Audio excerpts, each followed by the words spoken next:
To je pač gamblanje. No? To je pač, jaz ne vem, jaz sem z sinom že šel, jaz sem na noter z noro, on je pa na ven, ker smo stala pač v eni koloni. Ko bo dovolj velik, da bo šla s kolesom, ne, bo to vse lažje. Mislim, to je meni svoboda, ne?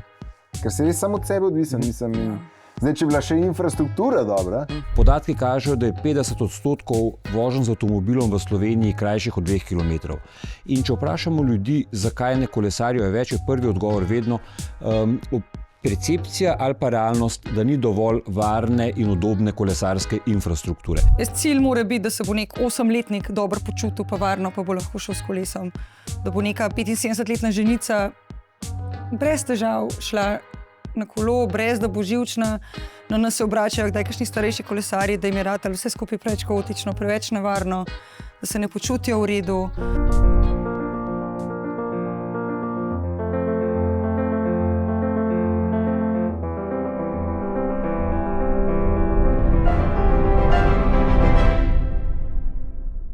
Dobrodošli v novi epizodi podcasta Samo en planet. Kot že veste, nas lahko spremljate na naši spletni strani, če pa raje skačete po kanalu YouTube, nas pa najdete tudi tam. Tokrat smo se pripeljali s kolesi. Staro geslo "Vsi na kolo za zdravo telo" namreč še vedno velja in ne boste verjeli, uporablja se za številne akcije, ki spodbujajo k kolesarjenju. Ne gre le za zdravje. Množična uporaba koles za vsakodnevno premikanje po mestu ima tudi druge prednosti. Odločitev za kolesarjenje je stvar kulture, načina življenja, osebne izbire, tudi zavesti o varovanju okolja. Radosti, pa tudi prometne zagate, ki spremljajo kolesarjenje, bomo razkrili v tokratnem pogovoru. Z nami so Lea Rikato Ružič, lepo pozdravljena, predsednica Ljubljanske kolesarske mreže, sicer tudi svetovalka za prometne zagate in prometna vprašanja. Doktor, bom zdaj na začetku povedala, čeprav ne maraš, da te preveč naslavljamo s tem nazivom, Ajdan Cerar, sicer deluješ na Inštitutu za prostorsko politiko oziroma prostorske politike IPOP in si po izobrazbi sociolog.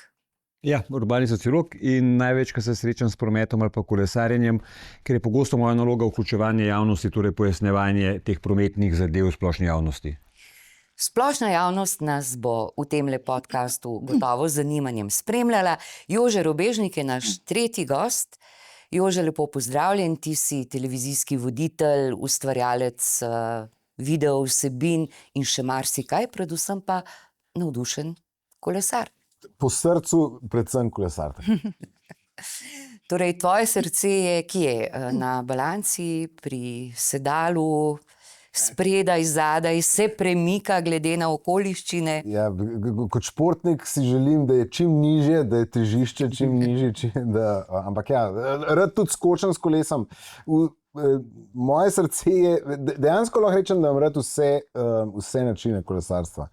Tako, veliko ljudi se bo skregal za to, a je cesten najboljši, a je mountainbike, gorsko kolo najboljši, ali mestno. Jaz moram reči, da na vseh uživam.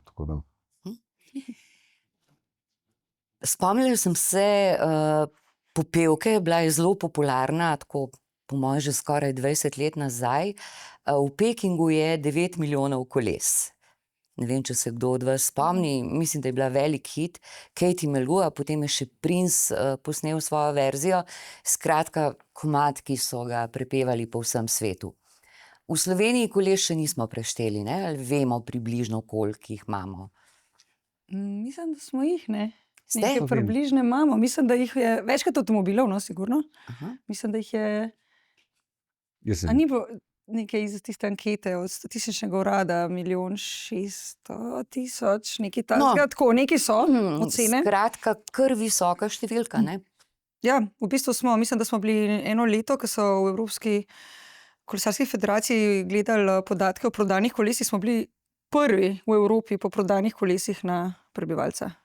Tako da smo, mislim, na to ful raste, no, je prodaja in lastništvo koles, ampak je pa res, da je mogoče malo bolj rekreacijski segment, ta športni. Ne pa toliko še za mobilnost, to pa še čakamo ta preboj. Sej večina, velika večina Slovenk in Slovencev je rekreativno na kavču strastna navijačica naših vrhunskih kolesarjev, ne? Ampak ko pa pride do tega, da je treba iti v trgovino, pa ponavadi vzamemo ključe pa sedemo v avto. Jaz vidim oboje. Po eni strani res opazim velik porast rekreativnega športnega kolesarjenja, tudi zaradi uspehov slovenskih kolesarjev, ki so zadnja leta res vrhunski. In ja, pri enih ljudeh to naredi pa še preskok, da ugotovijo, da je vožnja s kolesom prijetna in da se da voziti tudi s slabšim kolesom čez dan po opravkih na vsakdanji ravni. Potem mogoče druga skrajnost je pa ljudje, ki se do izhodišča svoje kolesarske ture pripeljejo z avtomobilom, dajo kolo iz avta, odkolesarijo športni krog in grejo z avtomobilom nazaj, recimo. In vse vmes seveda tudi. Ja, različne navade imamo, ampak v urbanih predelih, v centrih mest je kolesarjenje v bistvu nekaj, kar se izkaže kot zelo koristno, skoraj da nujno, ker sicer nikamor ne prideš z avtom. Peš je pa tudi mogoče kakšna stvar malo preveč oddaljena. Kolo pa vse to nekako spravi pod streho, če ne dežuje. Jaz bi rekel, da tudi če dežuje, oziroma zame, moje izkušnje kaže, da predvsem tudi, ko dežuje, če grem recimo v službo ob napačni uri, se pravi, ne vem, recimo snemanje oddaje, ki je nedeljska, ampak ni več snemana v nedeljo. In je dež, se pravi, ne vem, kdaj bom prišel. Oziroma, ne vem, kdaj bi prišel, ker mislim, da je to samo hipotetično, ker po mojem še nikoli nisem šel. Ampak vidim, ko grem s kolesom, da stoji in jaz ratam zelo hiter, nervozen. In to, da greš s kolesom, je enostavno najbolj sigurno, da jaz točno vem, kdaj moram iti, da bom rad sem točen. In to je najbolj simpel način, da sem odvisen sam od sebe. Mislim, meni se zdi to vreden enormno veliko denarja. Mislim, če bi to merili v denarju. No. Ampak ta mernost, ko gremo doma, ne vem, pa imam starše, recimo na Škofeljci, oziroma očeta, in to je pač gamblanje, no? Kdaj bom prišel. Če grem po službi, recimo proti, to je pač, jaz ne vem, jaz sem z sinom že šel, jaz sem na noter z noro, on je pa na ven, ker smo stala pač v eni koloni. No in ko bo dovolj velik, da bo šla s kolesom, bo to vse lažje. Mislim, to se mi zdi, da to je meni svoboda, ker se res samo od sebe odvisen. Zdaj, če bi bila še infrastruktura dobra, ampak jaz nočem tega poudarjati, ker se mi zdi, da jaz se znotraj tega znajdem. Ja, to je ena od tem, ki se jih gotovo moramo dotakniti tudi v tem pogovoru, to je infrastruktura, ki je bila včasih zelo slabo prilagojena kolesarjem, je pa vedno boljša. Verjetno, Lea, ti kot predsednica kolesarske mreže, imaš največ podatkov o tem, pa tudi ukvarjaš se s svetovanjem, kako bolje urediti promet, da bodo te zagate manjše, tudi za tiste, ki so v avtomobilih, se jih ne izločamo. Ja, mislim, situacija se izboljšuje, sploh če malo pogledamo, mogoče malo več let nazaj, da ne gledamo zdaj leto za letom, ampak tako, če pogledamo zadnjih 10 let, se mislim, da se tako vsaj v Ljubljani, če Ljubljano najbolj poznamo, se je kar naredil en preskok, recimo, je pa res, da v kolesarski mreži mi nikoli nismo zadovoljni. Na občini nas dobro poznajo, da v bistvu rade volje pohvalimo, kaj je za pohvaliti, ampak zadovoljni, mislim, nikoli ne bomo čist, po mojem, oziroma bo res trajal dolg. Poznamo kolesarske mreže tudi na Nizozemskem, ki imajo še vedno veliko dela. Ker je pač to je tako nenehno neko, ne bom rekla glih boj, ampak je treba pač stremeti k čim boljšim pogojem. In mi v Ljubljani ali pa tudi v Sloveniji nasploh, smo še kar daleč od tega, kaj so kolesarjem prijazna mesta ali pa država. Ker si jo že rekel, da se pač dobro počutiš v tem, kakor je zdaj. Jaz se tudi, recimo, dokaj. Ampak cilj mora biti, da se bo nek 8-letnik dobro počutil, pa varno, pa bo lahko šel s kolesom. Da bo neka 75-letna ženica brez težav šla na kolo, brez da bo živčna. Na nas se obračajo, da je kakšni starejši kolesarji, da jim je ratalo vse skupaj preveč kaotično, preveč nevarno, da se ne počutijo v redu. Otroke ne spuščamo radi, kot kaže, na kolo same. To pač kažejo podatki. Mislim, da to ste pa vi merali, da v Ljubljani enih 5% otrok v povprečju se vozi s kolesom v šolo. Potenciala je pa še dosti več. Tako da smo nekje tam, neka taka srednji rang. Dali smo še od severa, torej praktično od vseh držav severno od nas. Po Nizozemski, ki ima nekako najdaljšo, več kot polstoletno tradicijo urejanja prometa na način, da je prijaznim kolesarjem dostopen, Ja, mislim, že številke so tako neprimerljive. Pri nas je, mislim, da tako nekje v Sloveniji enih 5% poti naredimo s kolesom, dnevno. Pač to pomeni ali za rekreacijo, ali za v službo, ali za v trgovino, karkoli. Na Nizozemskem je ta številka skoraj 30%, torej 6-krat več. To je tako še res daleč. Je pa Ljubljana, recimo, ima pa zdaj 13-14%, kar pa tudi ni tako slabo. Tako da pač, ampak to je tako, nekje smo res, nek srednji rang smo, nismo sploh med najslabšimi. Imamo pa veliko še dela, da bi prišli res na tisto. In glih ta preskok iz te neke poprečne srednje ravni do tega res kolesarjem prijaznega. Za tukaj je pa treba ogromen dela in politične volje in nekega strateškega pristopa. Tega nam pa še manjka. Ajden, ti se kar intenzivno ukvarjaš tudi s tem, poleg drugih področij, na katerih si aktiven. In seveda predlogi, kako to izboljšati, načini obstajajo. Kakšna je pa pol ta komunikacija, recimo, med odločevalci, inštitucijami, kako so dovzetni za predloge, ki jih dajete? Ja, mogoče bi kar nadaljeval, ker je pri tem, kar je Lea poudarila. Tudi podatki malo kažejo, da se delež kolesarjev povečal.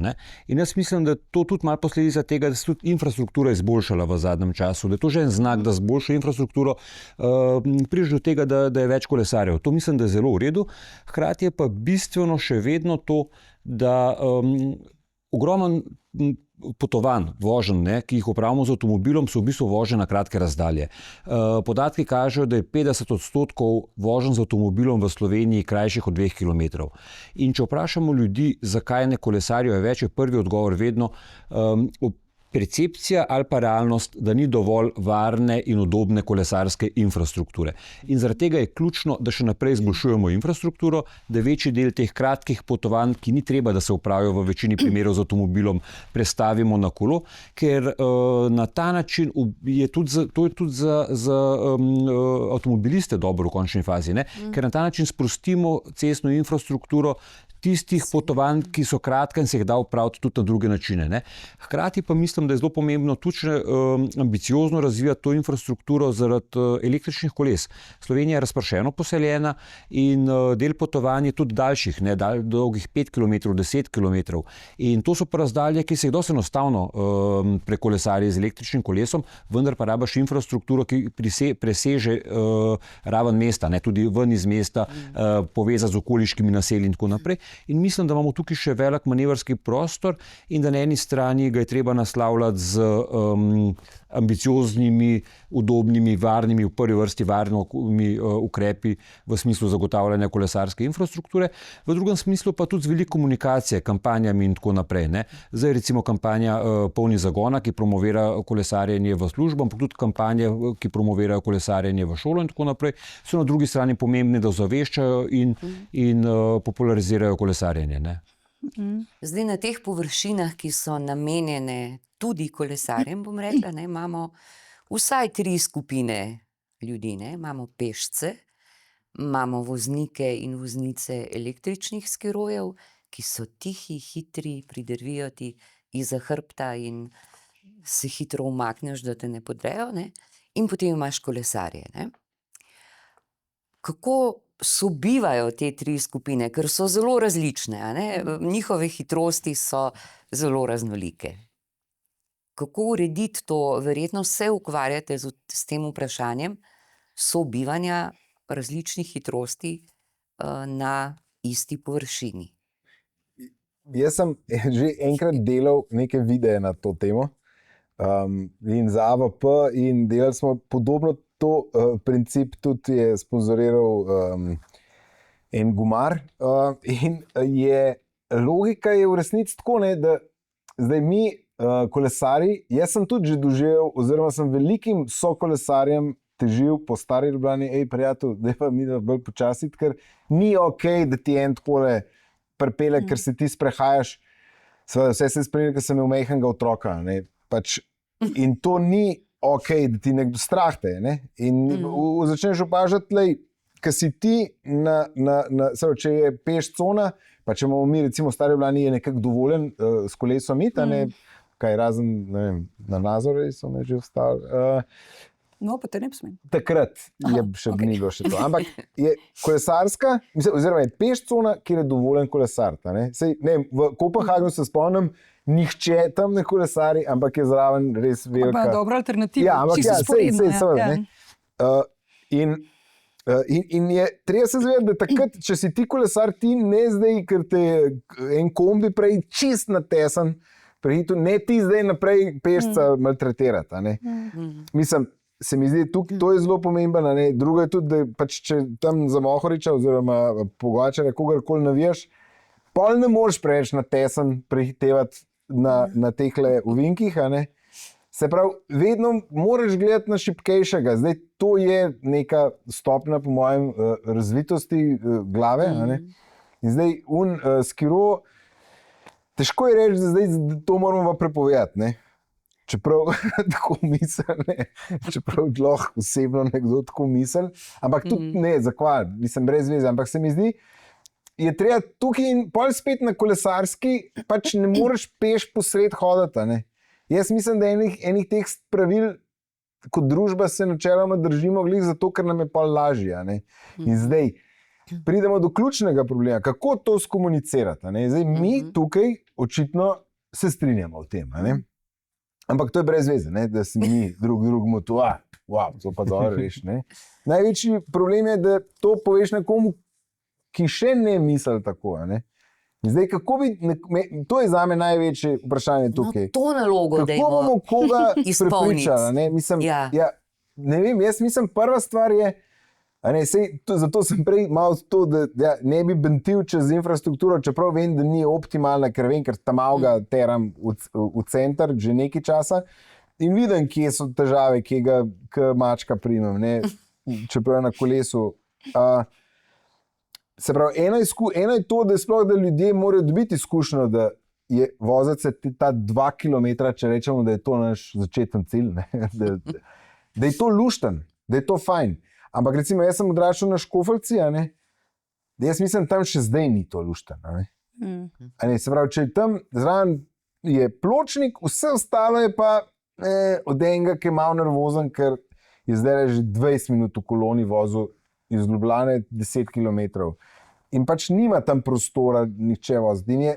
Ne vem, pa je pa spet dilema, ker moja ideja je spet, da v mestu, jaz mislim, da če nas zadosti kolesari, bo slejko prej bodo začeli tudi za to skrbeti, ker so pač to volilci.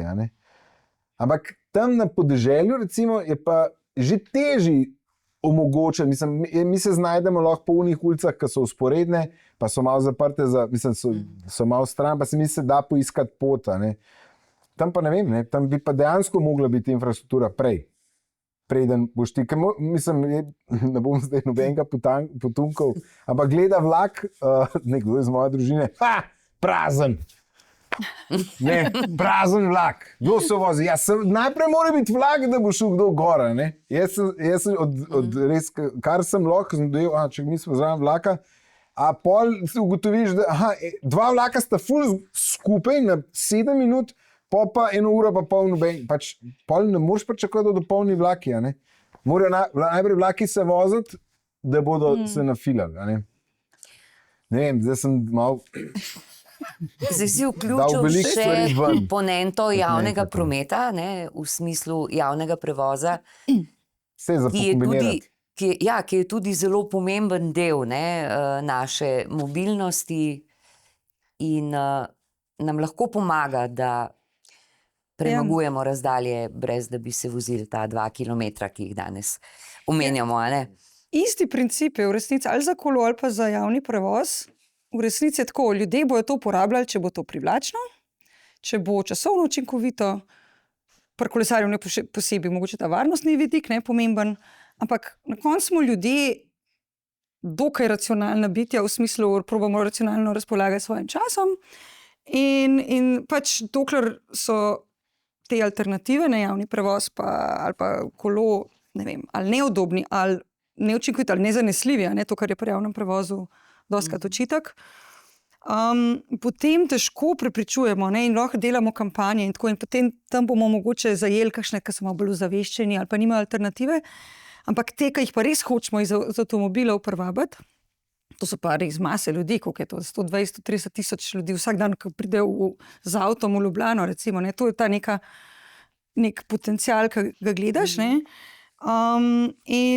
in tukaj imamo še zelo veliko manevrskega prostora in pa javnem prometu, ne. In javni promet je pa tako, ne, zelo pomemben se mi zdi to, da ga ne gledamo kot konkurenco kolesu ali pa kolo konkurenco javnemu prevozu, kar se ponavadi v molu, tukaj v Ljubljani dostikrat zgodi, ampak da gre ta z roko v roki, ne. To recimo Nizozemci so že zdavnaj pogruntali, da kolesar je tudi potencialni potnik, ne. Ker kolesar ima nek doseg tam 50 km z navadnim kolesom, mogoče do 15-20 z nekim kolesom, za tiste malo bolj vztrajne, ne.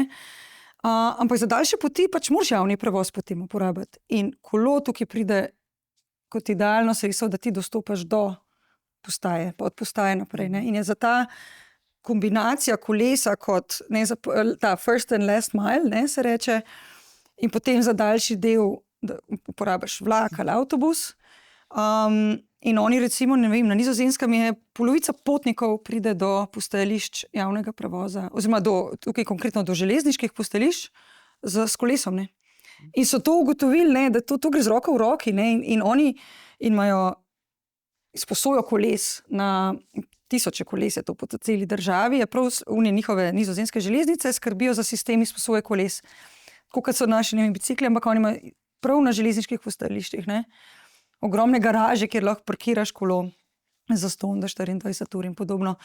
In ta večmodalnost, ne, to, da lahko ti kombiniraš različne stvari, torej različne teleprevozna sredstva, to je res ključ, sploh za Slovenijo, ne. Vemo, da smo razpršena. Recimo, da imamo dokaj razpršeno poselitev, to čisto statistika kaže, imamo največji tudi delež ruralnega prebivalstva. In zdaj ne bo mogel iti avtobus čist povsod, ali pa vlak ne more iti povsod, ne gre do vrat, ne? Kolo pa gre od vrat do vrat, ne? In ta kombinacija je res, se mi zdi, da tukaj, če bi Slovenija začela malo bolj to delati, sej malo se dogaja, ne? Kaj so slovenske železnice namontirale fulejnih kolesarskih stojal po železniških postajališčih, tako malo počasi se dogaja, ne? Ampak problem je že, hrbtenica nam ne deluje, ne? Železnica je še vedno pač to, kar si rekel, ne. Imaš 2 vlaka tam, pa pol 2 uri nič, pa tako, ne. To nas res čaka, nadgradnja infrastrukture in potem v avtobusnem prometu, mislim, vse tehnološki, ta preboj, integracija, cenovna, informacijska, to načrtovanje poti za uporabnika še vedno ni privlačno. In tukaj nam... Oziroma, če obrnemo, ne, pač v zadnjih desetletjih smo res vse stavili na avtomobilski promet, ne. Veliko večino sredstev, ki smo jih imeli v zadnjih desetletjih za promet, smo porabili za izgradnjo avtocestnega križa, nove ceste in tako naprej. In zgodilo se nam je nekaj, kar ni veliko presenečenje, ne. če vlagaš vsa sredstva, ki jih imaš v avtomobilski promet, dobiš en kup avtomobilskega prometa, ni prvič. Ne? Tako da nekaj časa bo trajalo, da se ta trend obrne, tega se ne da z danes na jutri, je pa pomembno to, da zdaj začnemo vlagati in razvijati ostale sisteme, od aktivne mobilnosti, hoje, kolesarjenja in seveda javni promet, ki je pa verjetno najtežji in potrebuje najbolj ambiciozen pristop k razvoju. Ne? Pa malo je izgubo tudi ne, na ugledu. To je težko dobiti tudi malo nazaj potnike, ne enkrat, kaj izgubiš, ampak se mi zdi, da se delajo premiki. No? To, ker imamo enega upravljalca zdaj, da bo skrbel za cel sistem, ne? Ker prej smo imeli čisto pomešan to oziroma ločeno. Ne? Tako da se počasi bo sam, po mojem, to klet, kot si rekel, to klet zaostanka je bilo. Smo lahko malo hitrejši, da imamo lahko malo catch-upa. Zdi se mi, da je bil tudi na mednarodni ravni ta ugled javnega prometa slabši pred 10 leti. Margaret Thatcher je rekla, da človek po 30, ki se znajde na javnem prometu, je nekje zavozil. Zdi se mi, da se ta trend ali pa ta mišljenje, ta mindset obrača. No? In da tudi Slovenci grejo na počitnice, izmišljujem si v Zahodno Evropo, Skandinavijo, nekam in tam vidijo, da v bistvu dober javni promet je velik luksus. In kakšen luksus je to, če se ti ni treba ukvarjati z avtomobilom, parkiranjem vsem po vrsti in si ti točen na cilju svojega potovanja in tja si potoval udobno s svojim javnim prometom, ki bo frekventen, nisi ga dolgo čakal in tako naprej. Ne? Ja. Moja nedavna izkušnja v Stockholmu recimo je bila fantastična. Ne? Samo Ljubljana ali pa kakšno še manjše slovensko mesto verjetno ne bo imelo metroja. Ne? Težko. Ampak ne vem, s kom sem zadnjič debatirala o tem, da pač imamo dejansko skozi center ravno črto, sever-jug. In da če bi samo sredino, te vpadnice z obeh strani in skozi center prepustili zgolj avtobusu, bi že rešili te zamaške in bi verjetno lahko zelo frekventno vožnjo ti avtobusi šibali sem in tja vsakih nekaj minut, tako kot je to v kakšnih severnoevropskih mestih in bi bili vsi zadovoljni. Ne? Še posebej, če bi bila tam zraven potem postajališča za izposojo kolesa ali pa parkirišča za kolesa. Ne? In je to, o čemer smo prej govorili, da imaš to povezavo javni promet, kolo. Ne? Ja, po svetu se vse več šale, bus rapid transit. Je kakšna taka ideja v predalu, da se recimo to naredi, ker mogoče tudi kakšno drugo mesto ima ta potencial, ne? Seveda so tukaj, kot je Lea omenila, BRT, Bus Rapid Transit ali pa še nekateri drugi pristopi, ki lahko bistveno izboljšajo potovanje z avtobusom. Ne? V smislu, če vprašamo ljudi, zakaj ne uporabljajo več avtobusov, je prva frustracija čakanje na postaji, to je tisto, kar potnika najbolj frustrira, da stoji, nič se ne zgodi in ne more vplivati na to, kdaj bo prišel avtobus. In drugo, počasno potovanje, da se avtobus znajde v gneči z ostalimi vozili in potem potuje z isto hitrostjo kot vozila v zastoju, kar je jasno zelo nizka hitrost. Ne? In če omakneš avtomobile iz koridorja avtobusa ali z rumenim pasom ali z nekim nekoliko bolj zahtevnim ukrepom, da ta koridor prav ločiš nekako fizično. Ta rumeni pas se ni obnesel, vsaj v Ljubljani. Mislim, se je. Mislim, podatki kažejo, da je za 20% se izboljšal potovalni čas. Hitrost se poveča, ampak dobro, pri nas je pač problem, ker imamo veliko gostoto teh križišč, kjer se prekine rumen pas, tako da tam ni tako optimalen, kot bi lahko bil. Problem je, ker je pač v enem momentu zamrla ta neka politična tudi podpora temu. Pač mi smo te rumene pasove dobili že leta nazaj in zdaj že 10 let ali 15 let nismo skoraj nič novega. Zdaj se malo začelja spet govoriti, tukaj okoli pa tega potniškega centra novega, ka bo, pa tako, ampak tudi to ne bo samo dovolj. Nek celosten pristop je potreben, ker je tudi trenutne linije avtobusne po Ljubljani so še na ta sistem, ko so bili še čas žetonov, ki si čim manj mogel prestopati, zato ker si pač en žeton, da nisi dveh porabil. To zdaj odpade, z vsemi temi aplikacijami, 90-minutnimi prestopi in podobno.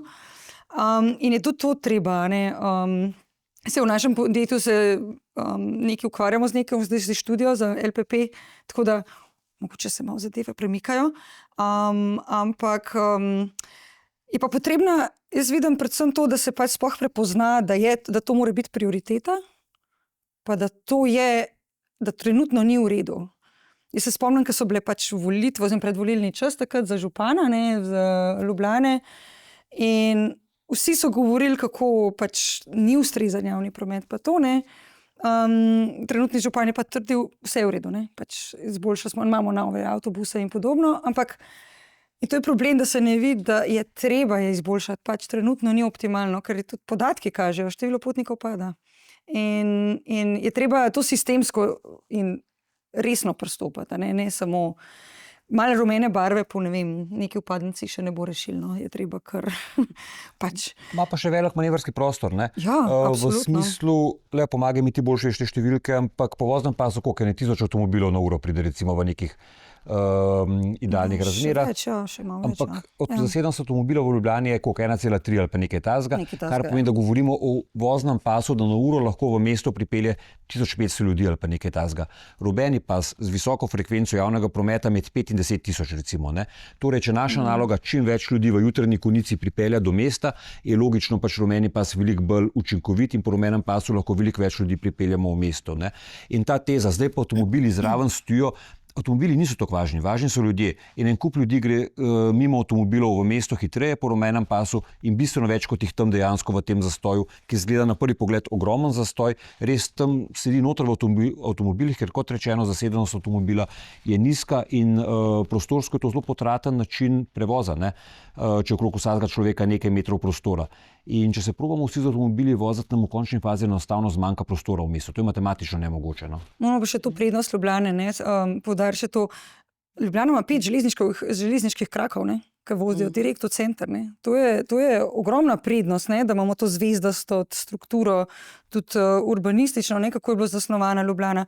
In to, kar so te planja, ne? Da se bojo pač te nadgradile, da bo to neka primestna železnica z vlaki na 15 minut, to se mi zdi velik potencial, ne? Ampak stvari gre samo prepočasno. Bomo dočakali vlake na 15 minut. Ne, saj smo jih že na 7, ne, sam pol 2 uri ni nobenega. To, če nekdo reče, da je dober potencial, tako se je govoril za, ne vem, neko na borzi, če je bilo nekaj za ene šporgete na drva. Se pravi, ima velik potencial, ker lahko še veliko so lahko boljši. To pomeni, da je slabo. Jaz mislim, da je to tudi malo dilema. Sej, če se postavimo v vlogo zdaj enega politika, ki hoče biti izvoljen, ljudje ne maramo sprememb. Ne? In zdaj, se pravi, jaz sem se spomnil, da smo nek kratek dokumentarc, oziroma so bili iz 3 kosov, ne vem točno, kako je bilo, pa smo se tudi o tem pogovarjali, da je bil en sogovornik, ki je naredil za magistersko nekaj novo ureditev mestnega prometa in da mu je nekdo direkt rekel, da si nor, mi ne moramo izvoljeni, če bomo to naredili, ne? Ker je pač to bo toliko in toliko ljudi je navajenih na eno stvar in niso pripravljeni na spremembe in to bo kaos, ne? Se pravi, vsaj en let ali ne vem koliko časa in si predstavljate, to prinese vso to volilno telo nemira, ne? Mislim, ampak isto je bilo to, da je pač čisto narobe, zdaj jaz ne bom znal dobro povzeti, ampak da bi res morali spremeniti organiziranost mestnega prometa, ampak sej to je res, kdo se v lotu težkih sprememb, to je tako, ne vem, kot je se pravi davek na nepremičnine. Po mojem, da je ta bus že odpeljal zdajšno, a ne garnituro, ker smo že preblizu volitev, a ne. Pač to je tako, a ne. Mislim, tudi oni so sem ljudje, kva. Ampak, mislim, to je tak meni težka, ne vem, po mojem to je bolj za revolucijo, tukaj ne gre toliko za evolucijo, ker bi moral v enem momentu priti za revolucijo, ali se motim. Ker največ bi mogla biti kar velika sprememba. Mogla bi biti, ne? Viš, problem je po mojem to, kar si ti rekel, toliko let, toliko desetletij v bistvu smo vlagali in smo delali avtomobilsko družbo in smo jo zelo uspešno naredili. Posod imamo parkinge, posod imamo ceste. Prepad za otroka, ne? Veš, naredili smo res to, da imamo res tudi, veš, lastništvo avtomobilov je precej visoko, uporabljamo avtomobile za čisto vse možne namene. In zdaj tukaj reči ljudem, zdaj vam bomo pa mi vzeli prostor, ne? Ker drugače pa ne moreš, če ne vzameš prostora, ne moreš, ker mesta, vsaj v mestih, ne gre, ker je pač mesta so omejen prostor, pač ko je in je zelo dragocen prostor in to vzeti zdaj je politično izredno težko, ampak se pa da, ne, se kakšen Pariz kaže, ne, kakšne, če je neka vizija, pa pogum, pa nek dolgoročen plan. Korona. Ja, tudi, a veš, škoda, ker se nismo. Mi smo eni redki, ki smo ukinili javni prevoz v tem cajtu, ne? In smo ogromno potnikov takrat izgubili, medtem ko so druge države so ga pa to okrepile, ne? Ker je bila to osnova za dostopnost. Mi smo nekaj pejte v avte svoje. No, pa koloso, a niso tudi tako prišli do velikih teh kolesarskih, da so pač zagradili in pa so pustili tako. Te pop-up kolesarske so bile v smislu, da je več prostora za kolesarje. Se pohvalim, da sem glihkar bil in je res noro, pač, ker je še zdaj se vidi, da je vsem ostalje pač narejena, del ceste je pač zdaj kolesarska, ampak tako. Hitro se je to dal narediti, to je bistven del zgodbe. Ne? Ja, ampak je tudi spet zelo taka, se pravi, bil je politično, se pravi, je bila kandidatura malo okrog tega zgrajena. Češ, to je naš, to bomo naredili in tako bo in zadosti ljudi na svojo stran dobita. Mislim, ker mislim, ne vem, se ne poznam dovolj, ampak ker sem jaz prebral na to temo. Jaz sem vseeno mogoče nekoliko bolj optimističen v tem smislu. Tudi pri nas smo naredili nekaj velikih ukrepov v zadnjih 15 letih. Recimo, nepredstavljivo je bilo zapreti Slovensko ali pa umakniti parkirišče iz toliko enih ulic, trgov in tako naprej. Ne? Pa se v končni fazi izkazalo, da se ni zgodilo nič zelo posebenega v prometnem kontekstu. Ne? In da če zdaj vprašamo ljudi, noben ne bi hotel vrniti v stanje predtem. Ne? In tudi letos naredili smo prav v letošnjem letu ogromno anket. Po mojem smo na pamet, če se štejemo vse anketirance, med 5 in 10 tisoč anketirancev imamo recimo. Ne? Zato, ker je leto, v katerem je večina slovenskih občin delala celostno prometno strategijo, smo v vseh občinah opravljali ankete, kaj ljudje mislijo o prometu. Na načelni ravni je zdaleč najbolj pomembna varnost ljudem. No? Na drugi strani, če jih vprašamo, za katero vrsto prometa je treba najbolj izboljšati pogoje, kolesarjenje pa javni promet izstopa. No? Po mojih, če pogledam podatke, s katerimi razpolagam, to bistveno je izboljšati pogoje za hitro in udobno potovanje z avtomobilom kot vrednota, je manj izražena, kot treba izboljšati pogoje za javni promet in kolesarjenje. Kar jaz mislim, da ni slab nastavek. No? Seveda pa ne smemo biti zdaj naivni. Vsakeč, ko izboljšuješ pogoje za javni promet ali pa za kolesarjenje in to počneš, kar praviloma počneš, na račun avtomobila, bojo politiki dubali jezni e-maile, na Facebooku se bojo vsuli jezni komentarji, tudi kakšen članek bo nenaklonjen temu in tako naprej. Ampak v kar nekaj primerih je zraven, če naredimo malo večjo raziskavo, se izkaže, da kup ljudem pa v bistvu čisto kaj sem niso e-maila poslali, pa niso zelo glasni. Ne. Tako da jaz mislim, da tukaj si bi vseeno lahko privoščil nekoliko več političnega poguma in nekoliko več ambicioznosti v smislu uveljavljanja ukrepov, s katerimi zagotavljamo več varnosti in boljše pogoje in razvoj javnega prometa. Različne skupine ljudi, tudi ti veš, kaj si strokovnjak za vključevanje, ne? Tudi različne skupine ljudi je treba spraševati. Ne vedno une iste jezne ljudi na javni razpravi, ampak ko greš v šolo, vsi bi radi šli s kolesom, pa peš. Tako, zdaj gre, ne vem, 5, 10, 15 odstotkov, ne? 70, 75% na vsaki osnovni šoli, kjer smo mi delali ankete, je bilo tako. Že otroci si želijo... Kako? Otroci si želijo. Otroke vprašamo, kako danes... To je normalno, ja. Jaz mislim... Ja, ampak ne vem, če... A jih upoštevamo, ne? Otroci si želijo, starši ne pustijo, ali kako? Ampak a jih upoštevamo, ne? A jim nudimo, a delamo na tem, da jim bomo dali te pogoje. In mislim, da zdaj počasi dojema, ne, tako, ko pokažemo te rezultate občinam, ne? Jih kar se tako malo se zamislijo, ne? Ker niso resno imeli takih stvari, pa jim pokažeš podatke, tako da jaz mislim, to zbiranje podatkov, pa vključevanje ljudi, različnih ljudi, skupin ljudi, je res zelo pomembno, no, da pač, ker na koncu so volivci ali pa bodoči volivci in ne, ljudje rabijo na koncu, vsi bi radi imeli boljšo kakovost bivanja, ne, in na koncu je to vse povezan. Zrak, hrup, ne, koliko časa ti porabiš vsak dan, a imaš zelene površine okoli, vsi bi radi to imeli, ne, tako lepo okolje. Ja, in s podatki iz anket, s terena, tako rekoč, ne, imaš več adutov v žepu, da prepričaš tiste, ki odločajo o spremembah, da si ljudje te spremembe želijo, ne? Ne glede na negodovanje nekaterih Vedno bojo. Vedno, Vedno, ne, ja. vedno To je- ne more biti vse vsem všeč. In Absolutno. Potem bi bilo nezadovoljni dolg bojo- čas. Ne? In nezadovoljni bodo doskrat nekoliko bolj glasni, nekoliko bolj se bodo potrudili to izraziti. Ker tistemu, ki je to čisto, kaj, zelo redko bo nekdo, ki mu je nov ukrep, ok, poslal e-mail, to je pa res fajn, da ste naredili ta ukrep. Ne, pač uporabljal bo novo infrastrukturo in zadovoljen bo. Ne. In prav šole so super primer. No, to, kar je Lea rekla, v nekaterih šolah je res težava, da večina učencev hodi v šolo tako, da jih starši pripeljejo z avtomobilom. Ne. Ampak, ko pogledamo, kje otroci stanujejo v radiju 2 km okrog šol, kar je neka razdalja, ki bi lahko prišli peš ali pa s kolesom iz stališča razdalje. Če vprašamo otroke, se jim zdi najbolj dolgočasno, da jih starši peljejo v šolo, da sami v zadnji sedijo. Ful boljše se jim zdi hoditi s prijatelji, pa se družiti na poti in tako naprej. In pol jasno na koncu vprašamo starše, zakaj jih vozijo v šolo z avtomobilom in kaj reče, zato ker je pred šolo preveč prometa. Ne.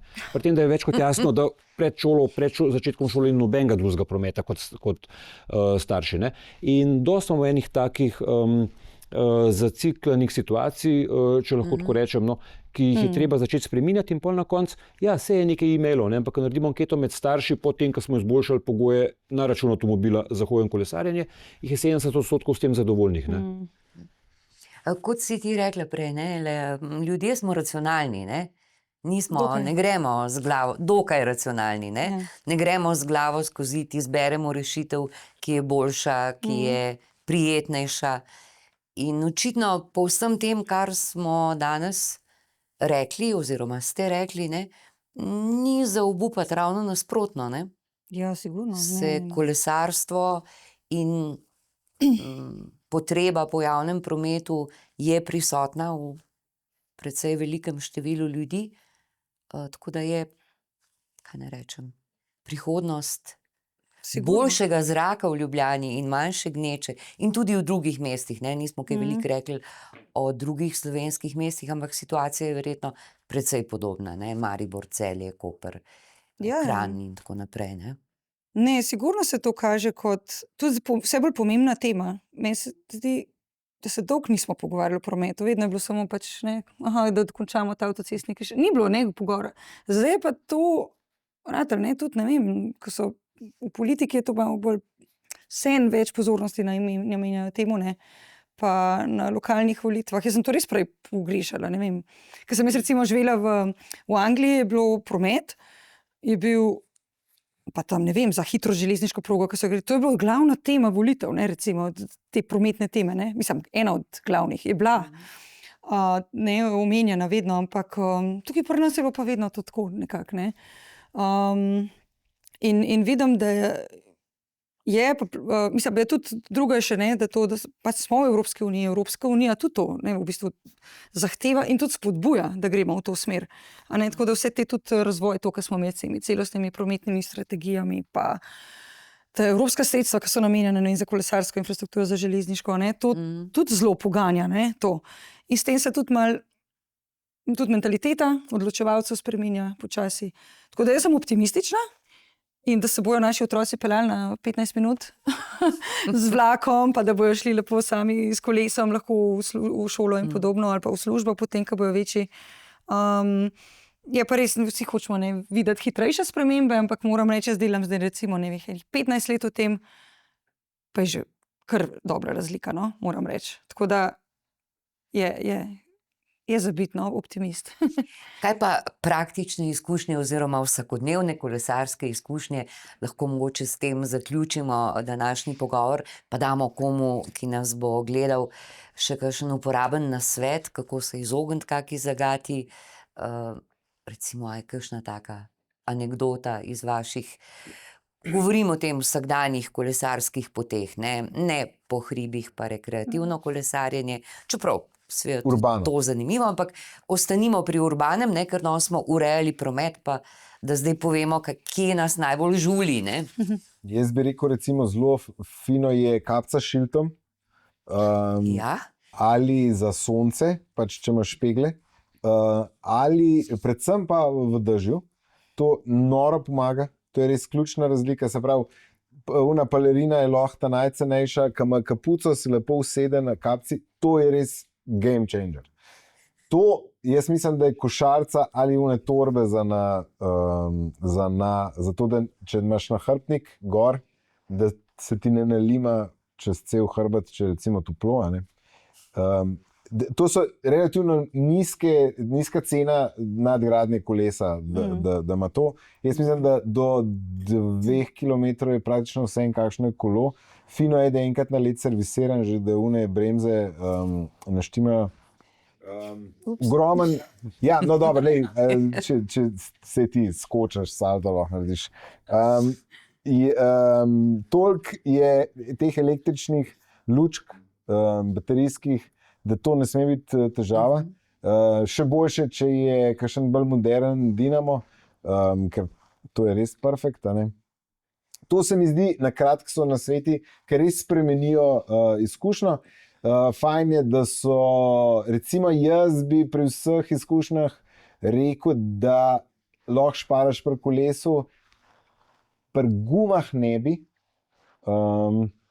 Se pravi, ali pa dajmo se ne frajart z belimi gumami.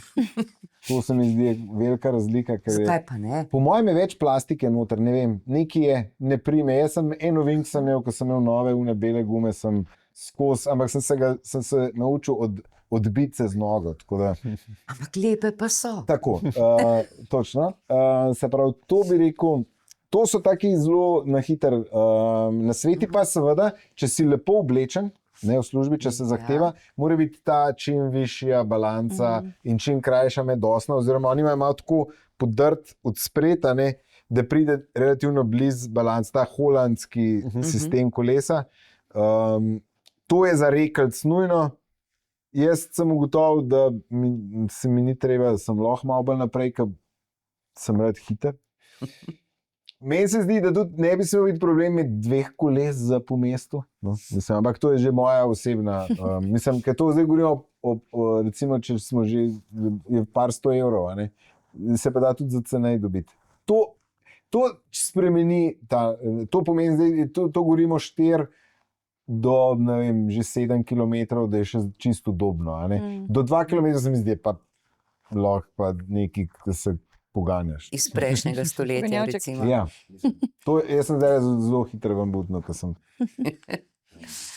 Meni je bil všeč prejšnji Jožetov stavek in sicer, da je fajn, da smo prijazni in da to še posebej velja za močnejše udeležence v prometu. Zdi se mi nujno, da so avtomobilisti prijazni do kolesarjev, ampak zdi se mi tudi, da ker je kolesarjev vse več, je vse bolj pomembno, da smo tudi kolesarji prijazni do pešcev, da jih počakamo, da jim ne zvonimo, da se po pešconi še posebej ne vozimo hitro in tako naprej.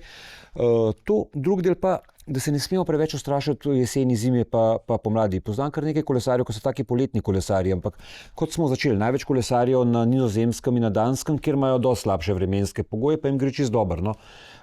In tudi dostikrat je to res nek predsodek, v smislu pozimi se ne da kolesariti, ker je mrzlo.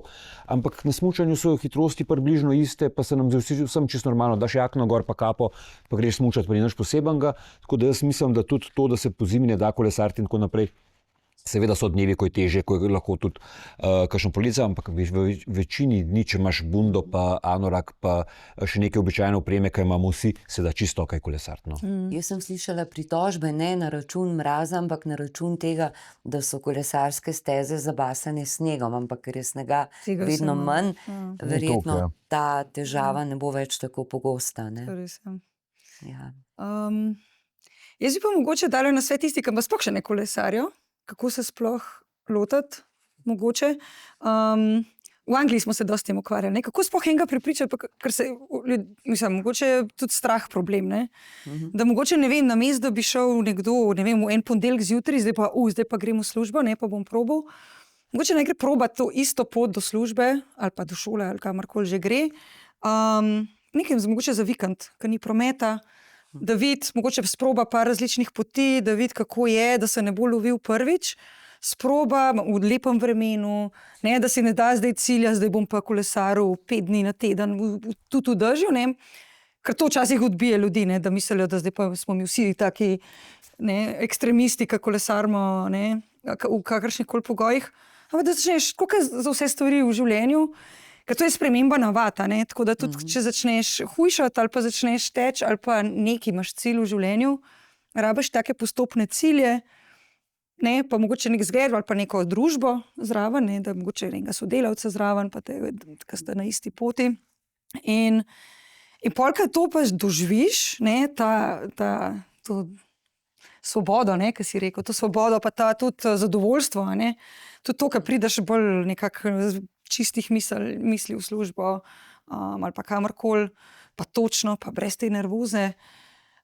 Pol začneš na lastni koži čutiti in se mi zdi zelo pomembno. Torej, probati malo, pa ti pa to počasi lahko navado pride. Ne. Druga stvar pa mogoče še glede tega, kar si rekel, tole pač glede odnosa do drugih.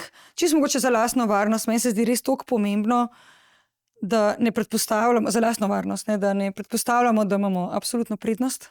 Tudi če jo imamo, jaz res uporabljam to, da probam vzpostaviti očesni stik z voznikom v teh križiščih, da probam videti, a je on mene videl ali ne.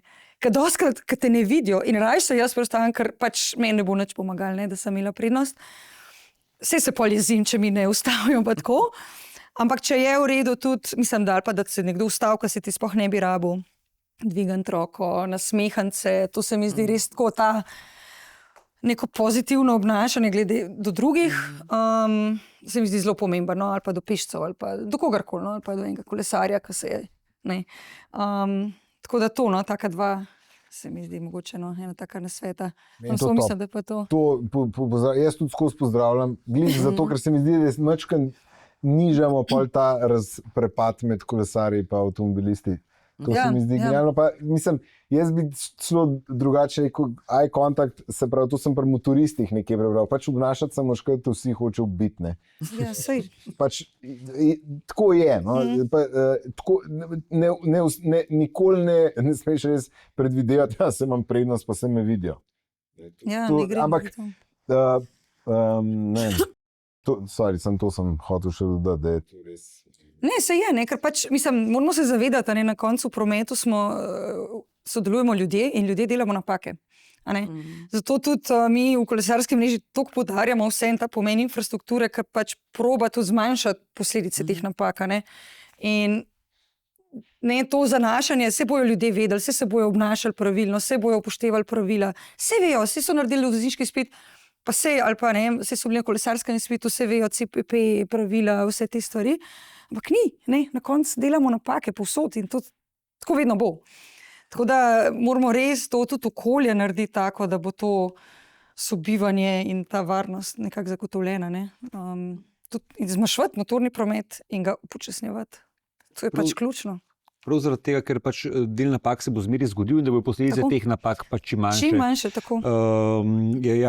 Počasnejša vožnja, manj avtomobilov in še ena zadeva, ki danes nismo omenili, pa po mojem je relevantna, avtomobili so vse večji in vse težji. Zaradi tega trki imajo vse večje posledice. In povedal bom analogijo, včasih je imel Lego mesto, Lego avtomobilček je imel 4 pikce. Torej kot kocka. In Lego mesto je imelo kolesarsko stezo ob strani. Zaradi večjih avtomobilov ima tudi Lego zdaj večje avtomobile in ima 6 pikc, 6 v vrsti pikc za velikost avtomobila. Zaradi tega Lego mesto ponekod nima več kolesarske steze, ker je avto preširok. In to se nam tudi malo v resničnem življenju dogaja, in tudi to je en aspekt, s katerim se treba ukvarjati. Če lahko povzamem, se pravi, mi se moramo norcati z vseh prijateljev, ki si kupijo te prevelike avtomobile. Jaz mislim, da to nujno treba vršiti pritisk ves čas. In drugo, morali bi imeti kolesari, urbani, bi morali na leto, 5 do 10 imeti tehle, kako bi rekel, kaj se reče Discovery, a se reče pri potapljaštvu Discovery, da nekoga novega prepeleš, pa mu daš zdaj. Se pravi, tako si rekel, da greš s prijateljem, da peleš enega sodelavca nekoga, da jih 5 novih, moraš jim vsaj kolo in prepeleš nek nov za posodati, ali pa za en teden ti kolo dam. Ko malo puni Envel, kako so bili včasih. Če še 3 prepeleš, dobiš pa piramidni sistem. Dobiš pa tale ketno. Jaz sem tudi takoj na to pomislila, na piramidni sistem. In to bi bilo idealno, če bi bil to, če bi rato to piramidni sistem. Čeprav se po mojem malo nezavedno vsi malo to delamo, da pač malo to promoviramo, ker po mojem noben od nas ne more ven iz svoje kože, ker točno vsi vemo, da vejo za nas, da smo tako. Sicer ne smemo pa, veš, ne smemo iti pa v ekstremne, da pač obsojaš ljudi za kakšne, zakaj si pa ti don za avtom? Zasuvelo. Zasuve mogoče. Največje suvelo. Ja, ampak za te, veš, Na koncu imajo vsi ljudje neke svoje okoliščine, pa razloge, zakaj potujejo, kot potujejo, ne? To, kar vi delate, tole raziskavo. Ne? Tako da je treba to malo razumeti, ampak ja, mogoče s temi pozitivnimi zgledi pa povedati, koliko je to fajn, ne? Koliko je to super in koliko je koristi za njih, pa kaj šele za vse. Ne? Tako jaz, predvsem tem, ki imajo otroke, probam tako predstaviti, ker otroci na koncu najbolj to čutijo, ne? Da se ne rabijo okoli z avtom peljati, ker jim je čisto žuriti na kolo pa to, ne. Mislim, pa otrok je tudi simpel za psihirati, da bo pač zemlja šla, ne, če bomo šli z avtom. Ja, to, da naša Ni generacija dobro sploh za- ne več ne gane, ne, tako, pa teh starejših pa sploh ne. Tako da, ja. Hvala vam za tale pogovor. Kolesa smo pustili zunaj in zdaj bomo sedli na njih, ne? Tudi Tako. če bo deževalo. Imamo cel kup dobrih nasvetov, kako se ubraniti, vsem pa s tem v prometu in vsem pa s tem, ki jih lahko pošlje vreme z neba, ne? Tako, to je bilo nekaj na temo kolesarjenja. Kot ste verjetno že sami zaslutili, bi lahko govorili in povedali še veliko več, ampak tele začetne prve vzpodbude za vse tiste, ki še ne kolesarite, pa mislim, da smo zasejali in to seme bo vzklilo. Mogoče ne bo vsak od nas pripeljal 10 novih kolesarjev, ampak če bo enega, bo čisto dovolj.